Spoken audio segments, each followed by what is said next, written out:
Hello and welcome to the Berean Bookclub podcast with your hosts Francois Poe and Conrad Rieder, the podcast where we discuss books written by saints both dead and alive to see what they can teach us and the church today and hopefully spur us on in our love for Christ. We're so glad you're joining us.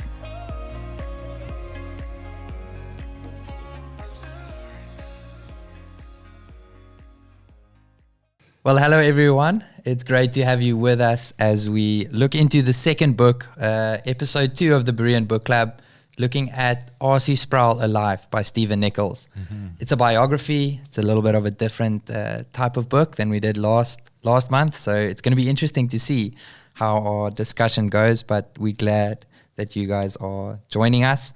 Also, thank you for all your feedback that you gave us. We have listened to it. We're going to try and speak into the mic so you can hear us more clearly. That's more for me. But thank you so much. Please continue to send us a message if you've got something to say and encourage us. We'd appreciate that a lot. Yeah.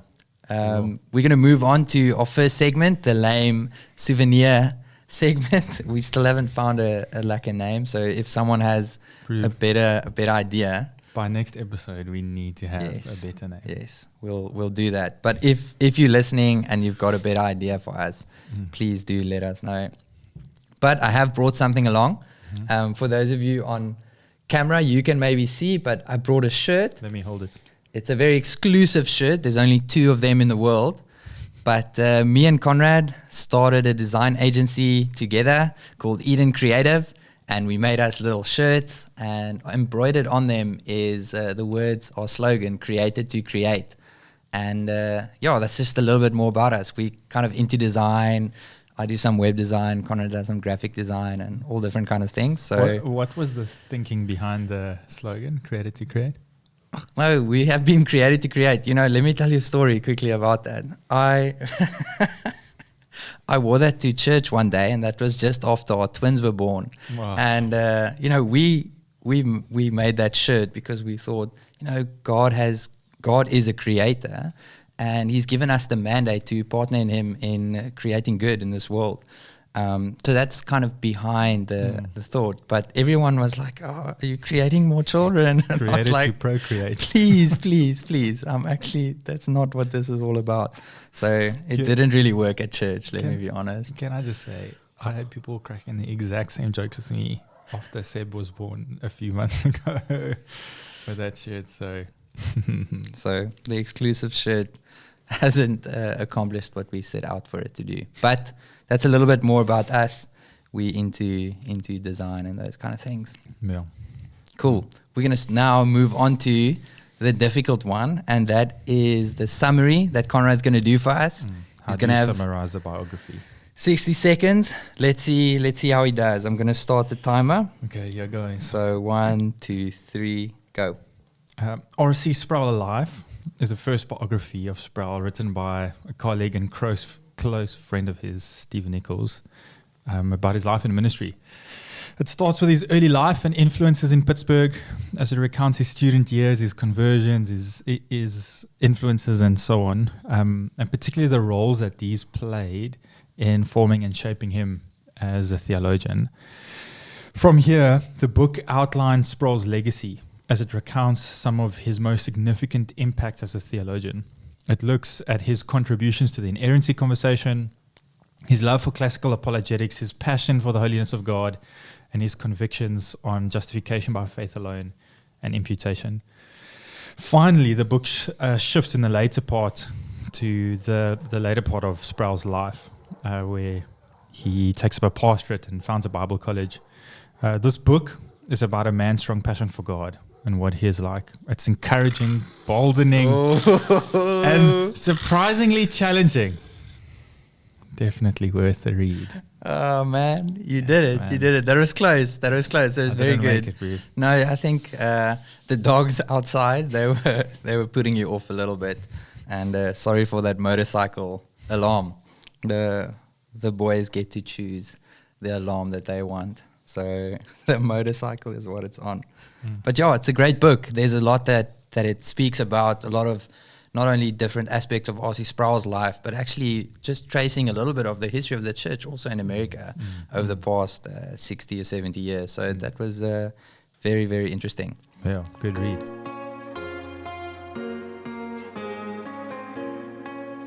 Well, let's get stuck right in. Let me start by saying that this was a difficult book to read. Not a difficult book to read. It's a difficult book to come and talk about. Not just because it was longer than the last book that we had done, but because it's a biography. It's not got as clear of a kind of argument. Yes, it's not got as clear of an argument. And because it's a biography on someone's life, there's certain things which strike you and which stick out to you, and there's certain things which don't. And that's obviously different for everyone. And so, yeah, that makes it tough to come and speak about. But at the same time, it makes it like it to come and speak about, because the things which do stick out to you, they resonate with they you. Do. They really do. Yeah. They do. Definitely what resonated with me, the first thing that resonated with me in the first couple of chapters was the whole idea of conviction for RC. It really happens in the moment of what Nichols calls his kind of like second conversion, or his second awakening. He tells a story where like RC is a student. He's staying on campus. It's freezing cold one night. He's restless. He can't sleep. He can't go down. And so he decides after a while just to go out onto campus with no plan, just to go out for a walk. And it's like, it's late at night. It's freezing cold. He's loafing around on campus. Walks himself to the chapel and goes into the chapel on campus. Now again, it's the middle of the night. It's absolutely quiet. There's absolutely no one around. It's ice cold.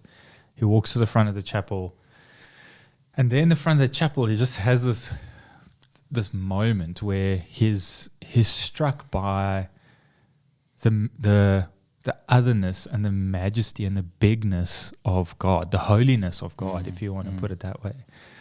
And he's absolutely gripped by this, the fact that God is God and that he is not. And this is such a big and momentous occasion for Sproul. It really cements that conviction in his heart that God is God, God is holy, God is other, and that he is not. And in his life, that really is a hinging moment. Yeah. Because that deep conviction sets him on a direction which impacts every single part of his life, from the organizations that he's involved in to the kind of debates and the books that he's writing and all that kind of stuff. Everything is kind of shaped by that. Yeah. I mean, for me, right at the beginning, while he's still a student, he writes his first thesis on Moby Dick. And in Moby Dick, he speaks about the whiteness of the whale and how different characters relate to that whiteness, in very much playing off this idea of the holiness of God and how humans come in contact with that holiness and what that does. It causes fear for some, but through kind of the blood of Christ, we can approach that holiness. It's just fascinating. So he saw that right at the beginning of his life, writing his first thesis about holiness, basically, in Moby Dick. And that was in ember form, the main book that he wrote, the most popular book that he wrote, The Holiness of God, which came much, much later. So it's amazing how this one conviction of God's holiness undergirds so much of his life. So, I mean, you've mentioned at the early part in his life, Moby Dick, and his thesis that he wrote on that, and his engagement with that, and analysis of the novel and stuff. A little bit later, in some of his kind of like doctrinal conversations and stuff, he's engaging with inerrancy at a stage, and it's so interesting the angle that he approaches the inerrancy conversation with, and his contribution to things, and again grounded in the holiness of God. So the way in which he argues for inerrancy, he goes, we submit to God's word. That's obedience, right? Which requires each and every word of God to be preached. That's the whole counsel of God. This is because every word is true, inerrancy. Every word is true because every word is inspiration. And all of this is grounded in the fact that God is truth because of the doctrine of God, because of God's character and who he is. Yeah. So for Sproul, even as he approaches the inerrancy debate, you might think like, what does God's character have to do with anything there? Sproul couches that whole Argument. his whole argument for inerrancy in God's holiness, in his otherness, in his character. Yeah. And that's all because of that moment for him, which hinged him and set him in a certain direction to infiltrate every single part of his life. And it's truly a challenge for us. I think R.C. recognized that in his time, the church had gone in a different direction. The church had, in a certain sense, tamed God to make him more palatable. And so God had become like just your best friend, in a certain sense, where when you read the scriptures, that's not the picture you have of God. God brings about fear in a certain... If you read the Old Testament, when Isaiah, in Isaiah 6, sees who God is in his vision, he falls to his knees and recognizes, Lord, I'm a man of unclean lips. I'm unworthy to be in your presence. And in a certain sense, that is the picture that R.C. had, that he wanted to share with the world that shaped him. He wanted everyone to have that experience, for everyone to recognize that God is God and you are not. And that's not always, for Sproul, that's a good thing.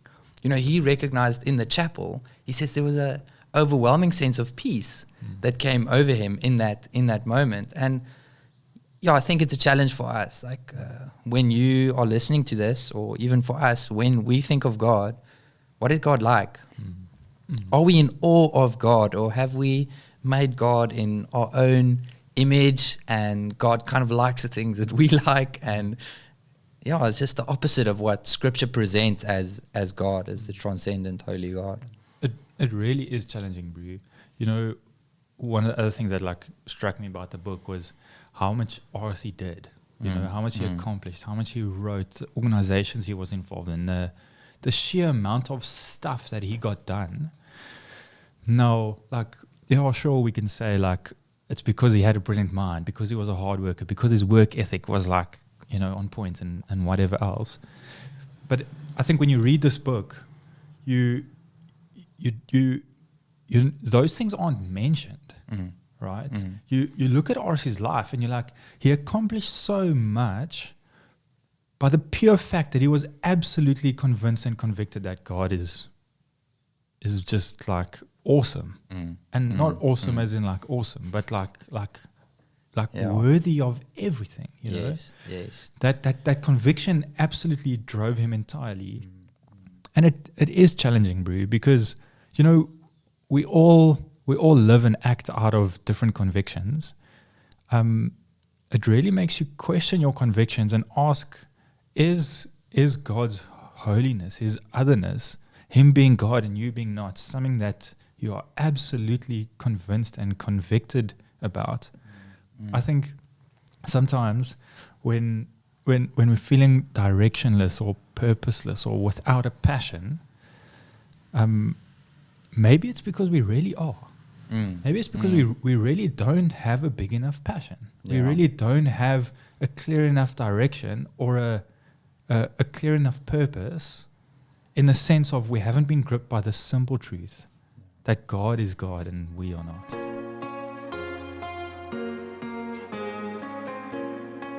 You know, for me, one of the things that has always stood out, not only listening to this book, but this like highlighted it for me again, was R.C.'s ability to communicate with such clarity and precision. You know, I've listened to Renewing Your Mind quite a lot, and that's R.C.'s little radio broadcast daily. You guys can go check it out. It is pretty cool. But what I always found striking was, yes, I don't know anything about this topic that you're talking about, but not only are you communicating it to me in a way that I don't feel you're trying to talk over my head and sound really clever, that I mean, from the book, you can see that he's got the ability to do that. But he wants to speak in a way that I can understand him, and he draws you in. He draws you in to want to know more about topics that, what, Aquinas? I didn't know I want to know more about Aquinas, or whatever the case may be, you know? And I think that was a great gift that he had. He was a really, really talented communicator. And I think helped him to draw various people as well. So I know America was a little bit different during the start, when he started his career as a theologian. But I mean, from famous people to people just working to get by, older men and women, students, the amount of people that listened to Osprey and wanted to listen to him wasn't just like one group of or one segment of the population. It was big, and I think his ability to communicate really helped with that. But as I was thinking about it, I think there was something else about RC other than just his ability to communicate. He understood what he wanted to communicate very well. He spent a lot of years studying, and during that time studying, he read a lot, and I think RC had down what he knew about the gospel and what are the things he wanted to be clear on from a very early age, and he was able to then communicate that clearly. So you got the content and then the ability to communicate, and those two things go together. Now it's interesting, something to maybe discuss a bit was why he moved away from kind of academia and he was teaching to normal everyday Christians, and kind of that, I think, is why he moved to being a little bit more precise and clear in the way he articulated stuff, because he was fighting against a kind of ambiguity that was starting to enter into the universities in academia, where Christians started to not hold on to Christian doctrines as tightly, or at least when they communicate about those doctrines, they do so in a way that doesn't offend a lot of people and make it more palatable to the world. And I think RC was scared that was going to flow into the church. And so he saw it happening in academia, and he wanted to clearly communicate to the everyday Christian so that when that flows down into the church, that the everyday Christian had the ability to discern, you know what, there are some places where we as Christians can see that the Bible isn't that clear, and there we are gracious and we allow for differing opinions and interpretations. But RC said, no, there's some things that we have to be clear on. There's some doctrines that the Bible clearly speaks about, and on those issues, yes guys, sorry about Die trok. Jenne. This is what happens when you're recording in a garage. There's some things that RC felt, you know, these are the core doctrines of Christianity. These are the doctrines that the church has been holding for the past 2,000 years, and we cannot compromise on them. And so that was what was challenging for me. RC showed me that there are times when I need to be gracious and allow for differing opinions when the Bible isn't that clear.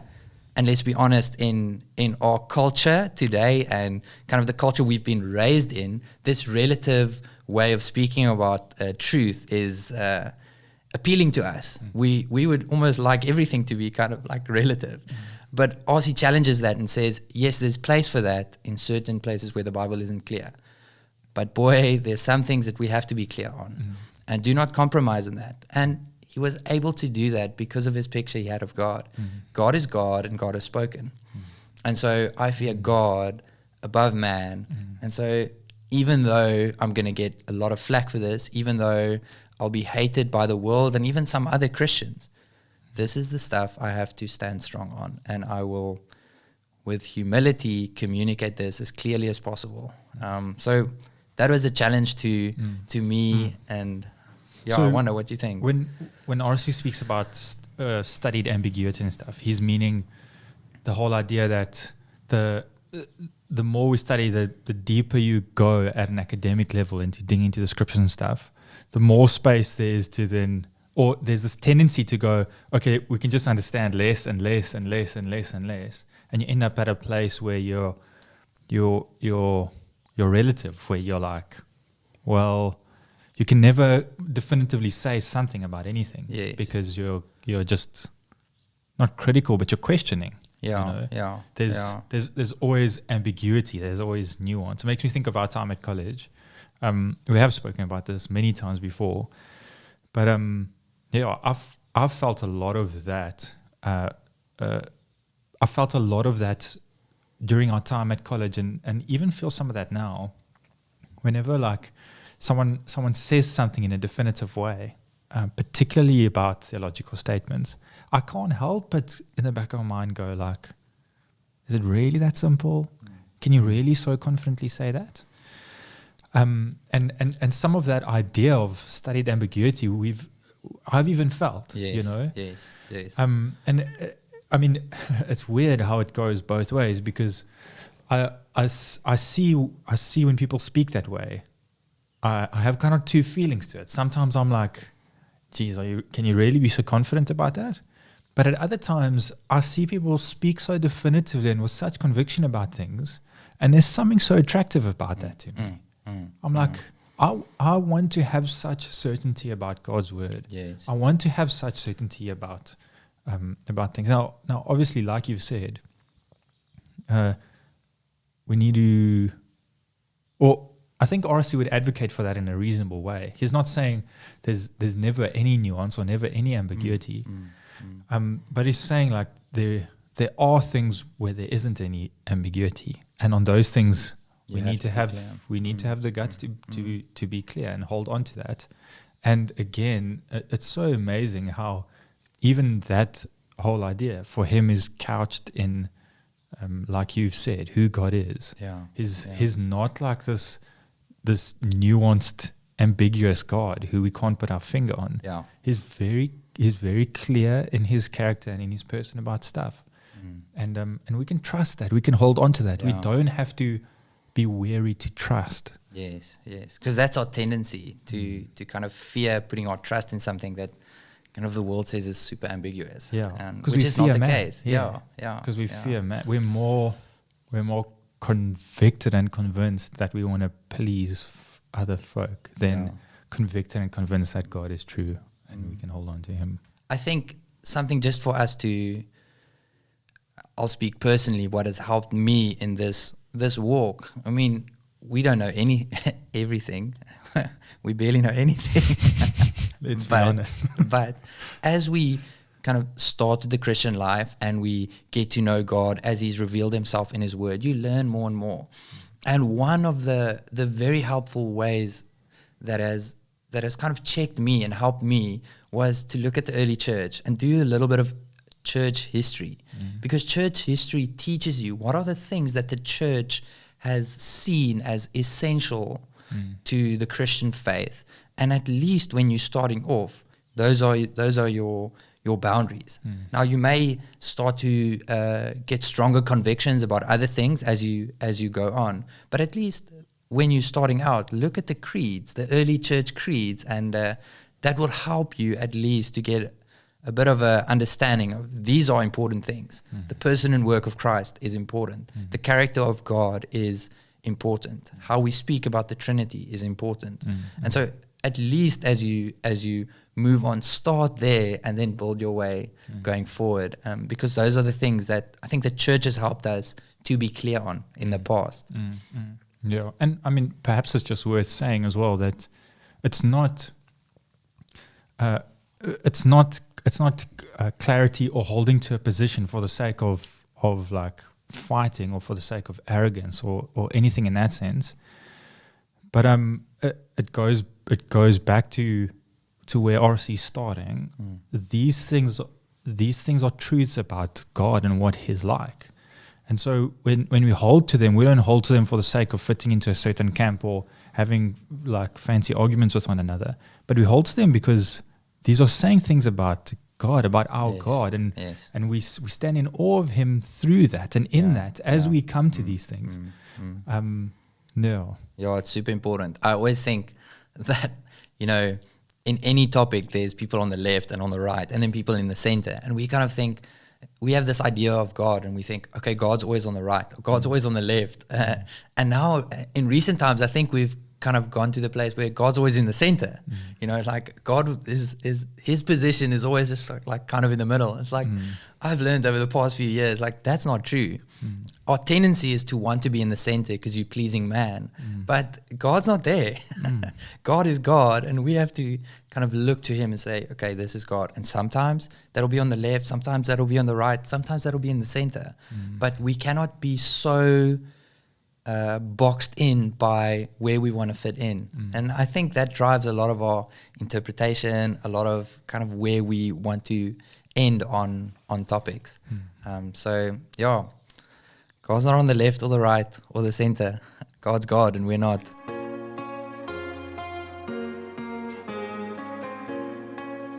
Definitely one of the things that I wanted to talk about here today was BTI and so on and so on. The reason not to give BTI a free plug, but although you get a free I plug. didn't plan this, guys, I promise. But when it comes to the chapter on Ligonier, organization Sproul found, and he's got some particular kind of like agendas and motivations behind setting up an organization like that. And I couldn't help listening to that chapter and some of the stuff that Sproul's saying and connecting them to BTI. You and I have obviously had many conversations about BTI. BTI has been going now for 4 years. Five years. This is fifth year. And many of our conversations over the years about BTI, you've said some similar things. And so, yeah, I'm intrigued to hear your thoughts on Ligonier. So I've benefited from Ligonier as well. So that's a kind of a good place to start. But when I read the book, it was really encouraging to hear how Ligonier started. It's a little bit like a small business looking up to a big business that's been successful. And I look at Ligonier, I'm like, wow, a lot of what they wanted to do when they started off is very similar to our desire at BTI. But before we get to kind of what Ligonier is, it is amazing to see how Ligonier started. For me, that chapter really showed me the value of gospel partnership. There was a woman that basically sponsored a whole farm for Sproul to start this study center called in the Ligonier Valley. That's why it's called Ligonier. Yeah. And he lived there, and they had lectures, and they invited many people to come and listen to those lectures. And what happened was there was someone else who partnered with RC there. RC's a great communicator. He knows what he wants to teach and understood the people he was communicating to really well. But the only reason why he had that platform was because there was a tannie that was working really hard to make the money in order to fund the gospel work. And that was encouraging to me, and it made me think of BTI as well. I'm privileged to do gospel work and to teach people and disciple people, but there's someone that's sponsoring the gospel work that I'm doing, that's partnering with me. And that's something about gospel partnerships that we don't always often think about. The real MVPs are the people that are giving the money for the work of the gospel to be done, whether that's at your church, with the men and women who are giving money to the church, whether that's to missionaries, whether that's to parachurch organizations. I think it's often the place where no one gets appreciated, no one sees it, but gospel work doesn't happen without both those things. And so I think that was something about Ligonier that just struck me, is to appreciate the people that partner with gospel workers to bring the gospel to whatever the mission is of the church or the organization. So that was amazing for me to read about. So both Ligonier and BTI stand or fall on gospel partnerships. Yeah. It can't really function without that. The gospel work costs money. It's not, you can't do it for free. And someone needs to come alongside and say, we value the work that is being done here, and we want to partner with you in doing that. And so for whoever's listening, I think it's important for you to see that, whether that's at your church. The church doesn't just happen. the church needs money to function. The church needs money to pay for its pastors in order for them to do the hard work of reading scripture and teaching it to the congregation, counseling them, looking after their own families so that they're able to in a good space of mind, be with you and your church. And so for anyone listening, just remember that whenever you see gospel work being done, it often happens because of both those things. Mm-hmm. People who are willing to sacrifice for the sake of doing the work, and other people who are working in order to give money so that that work can be done. Mm-hmm. Speaking of the work that's being done, what do you make of the vision of Ligonier, what it was established for, its purpose, how it goes about things, and how does that relate to how BTI does things? Mm-hmm. So I think, again, we will speak a little bit about RC and his experience. Mm-hmm. Remember, he came out of academia. Mm-hmm. He would have been very successful if he continued in academia, but his desire was not to be the scholar that everyone looks up to. He wanted to be among the people, and because he was in touch with where the people at. I mean, we'll speak about it maybe a bit later, but he was playing sports, you know. he was just actually a very all-rounded person. And so his desire was not so much for academia, but actually for the church. And so the concept behind Ligonier is really reformation for the laity. Mm-hmm. Instead of like reforming just the seminaries and academia, he said, no, I want the church to experience that which I've experienced. And so RC, as we go back to kind of his strong convictions of recognizing that God is God and he's not, RC felt, I don't only want the pastors to be the ones that experience God as they study the scriptures in depth. No, God has spoken. He's given his spirit to his people, and he's given us his word. And so the thought behind Ligonier is like, how can Sproul through Ligonier help the everyday Christian understand the gospel and experience that which he experienced in the start and throughout his life? Mm. And that's very much where we're at BTI as well. Our desire at BTI, which stands for Bible Training Initiative, is to help people not only be trained in order to maybe communicate the gospel more clearly to other people.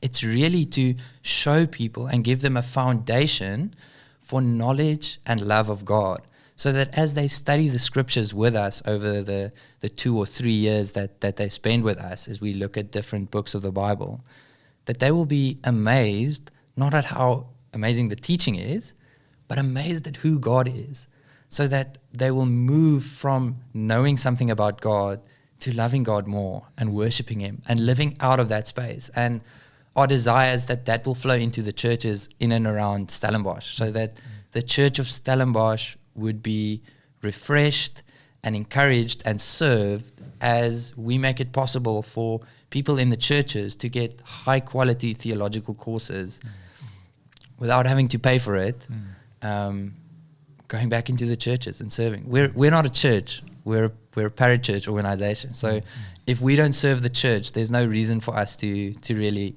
exist. And so we invite people to study the gospel, the Bible with us, give them the tools to be able to understand it, and then send them back into the church and say, don't stay here, go into your churches and serve your people with this foundation that you have.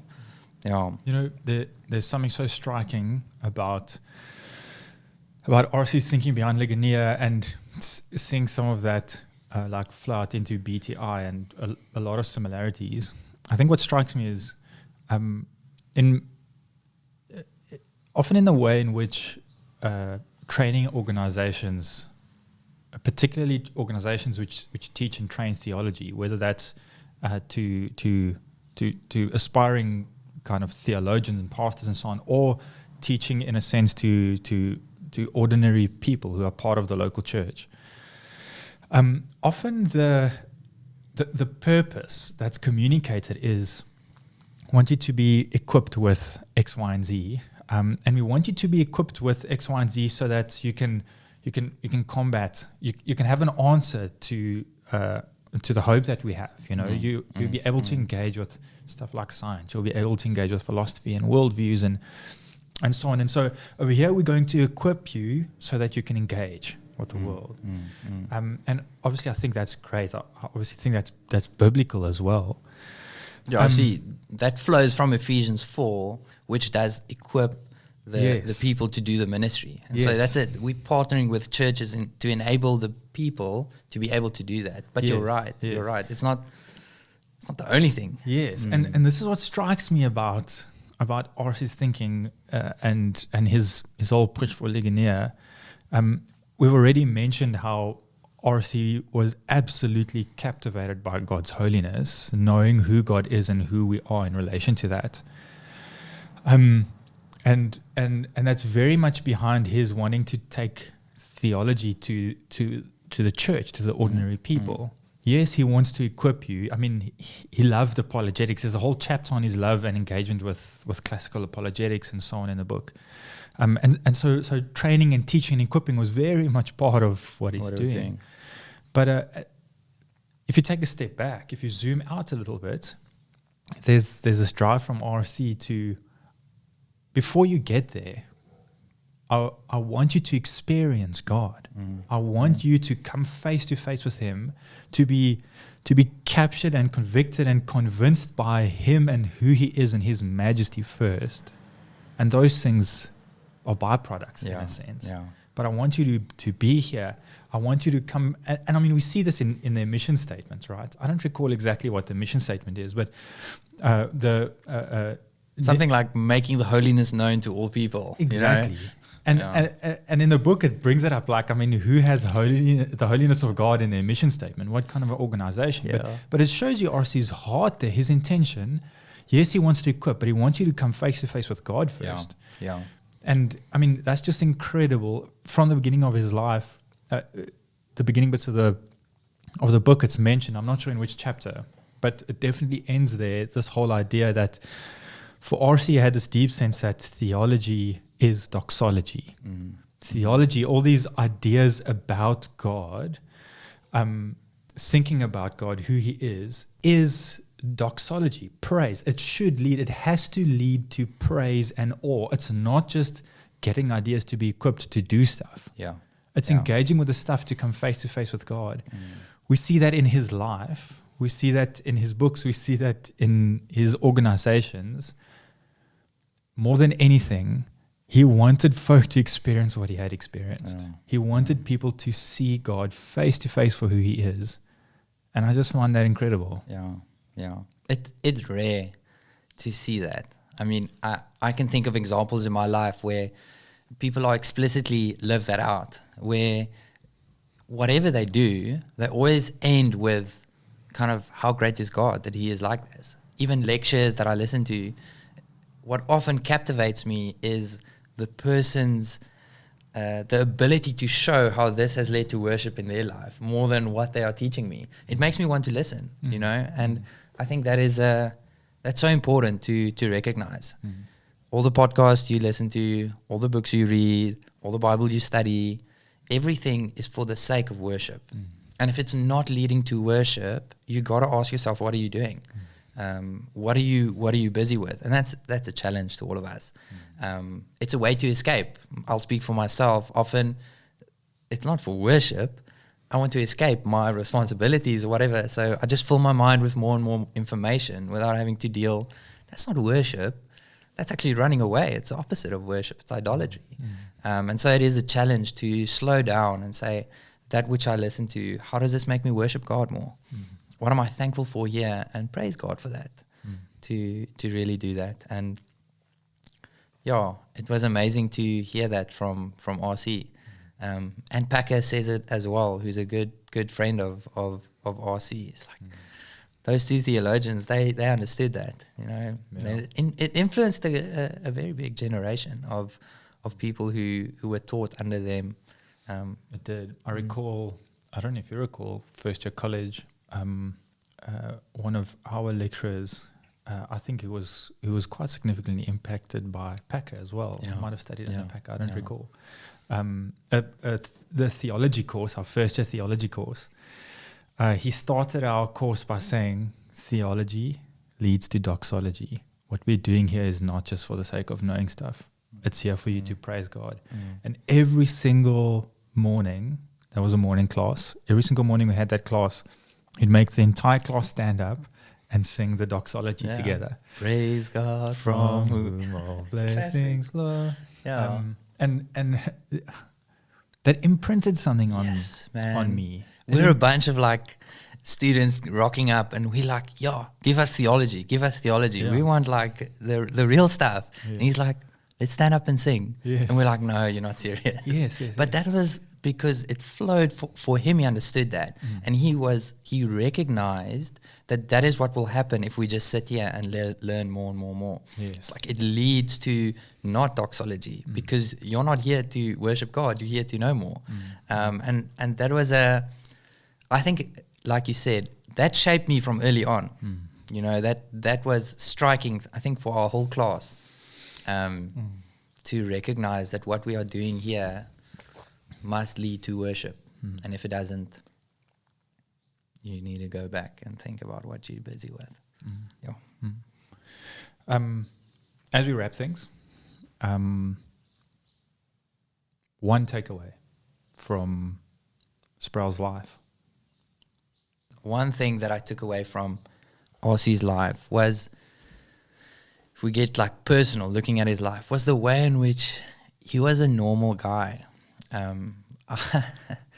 I find it quite striking. Often you think of someone like RC and you're like, he's a guy that's just sitting in his office writing books all day. With the amount that he wrote and everything he did, you're like, that's what he does. But the amount of humor, the amount of fun that came out in the book as you read it, the way in which he speaks about his wife and the time they have together, it's beautiful. The way in which he speaks about how he loved golf, and every morning he would quickly go to the golf course, pick up a few balls because he didn't have money to play, and then would play and then come back and do his studies. The way in which he engaged with gospel partners, other brothers and sisters at the conferences. And I remember the one story where they told where the one guy told a joke and RC laughed so hard he cracked a rib, and it was like he was always willing to take a joke and give a joke, as Nichols said. And I love that about a theologian. You know, I love that he's a normal human like us, that's not just busy with kind of the only thing a Christian should do is read books and be super into that stuff. It's like, no, you can live as well. That's way of worshiping God, is to enjoy the things that he has given you. Love your wife, love your children, enjoy a little bit of sport or hobbies, whatever it is. Don't make it an idol. But I think he practiced that, and all the other things that's great about RC, I really enjoyed that about him. And for you? I know that perhaps I'm just banging the same drum over and over this whole episode, but it really struck me and really challenged me big time how gripped he was by God's majesty and his holiness. He was a massive theologian. His work output's incredible. The amount of organizations he's involved in and started, and the amount of books he wrote. Oh man, that stuff is all incredible. It really is. But when you move away from that, not when you move away from that, so when you look behind that stuff, you see an ordinary man, like you've mentioned, a guy full of jokes, a guy who had lack of mates, a guy who loved sport and all that kind of stuff. But alongside the ordinary man, you see a man who loved God, a man who was gripped and captivated by him. And it's deeply challenging because you look at your life and you wonder, what are my convictions? What has gripped me? And you wonder, have I been gripped like this, you know? And, oh man, that hit me in the gut, this book. That hit me in the gut, this book. And it's my prayer for us and for every follower of Christ that before we move on to anything, that our engagement with God in theology, our engagement with God in his word, would first and foremost lead us there to a massive, massive picture of him and a small picture of us, and that would radically drive us, and that would be the hinge for us. Yeah. It would set us on a trajectory that all things we do in light of God's majesty. Oh, thanks, Conrad. That was amazing.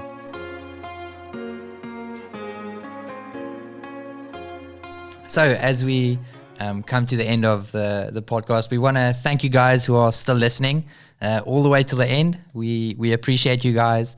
We also want to thank everyone who's sent us a message and just shared the way in which RC influenced them or you in your life. It was actually beautiful to see.